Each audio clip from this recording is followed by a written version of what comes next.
Selon le rapport Nexus de l'IPBES, souvent comparé au GIEC pour la biodiversité, plus de la moitié du produit intérieur brut mondial dépend fortement ou modérément des services rendus par la nature.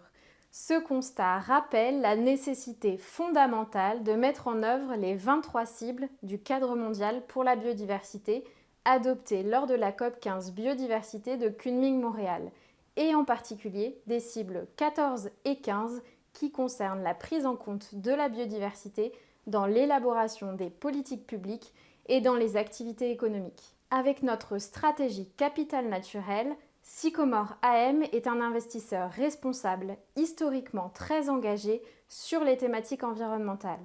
Les enjeux de biodiversité sont intégrés dans l'analyse de nos investissements, notamment à travers le calcul de la Net Environmental Contribution, ou NEC, des entreprises. Cette année, nous avons fait le choix de renforcer notre action à travers 3 initiatives marquantes. Premièrement, nous avons précisé nos critères d'appréciation des stratégies biodiversité soumises par les entreprises au vote de leurs actionnaires, en nous appuyant notamment sur les travaux de la TNFD. Deuxièmement, nous avons renforcé notre implication pour le dialogue et le partage des bonnes pratiques entre les investisseurs et leurs parties prenantes, qui est au cœur de l'ADN de Sycomore, notamment au sein du groupe de travail sur l'engagement de la fondation Finance for Biodiversity, dont je suis coprésidente.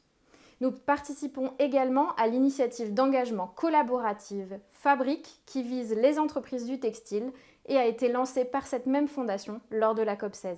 Troisièmement, autour des enjeux plus spécifiques des polluants éternels, nous avons rejoint l'Investor Initiative on Hazardous Chemicals qui encourage le dialogue avec les entreprises de la chimie avec le soutien de Chemsec. La biodiversité est donc un enjeu important pour tous les acteurs publics comme privés et Sycomore AM continuera de poursuivre son action sur cette thématique étroitement liée à celle du changement climatique et de l'utilisation des ressources.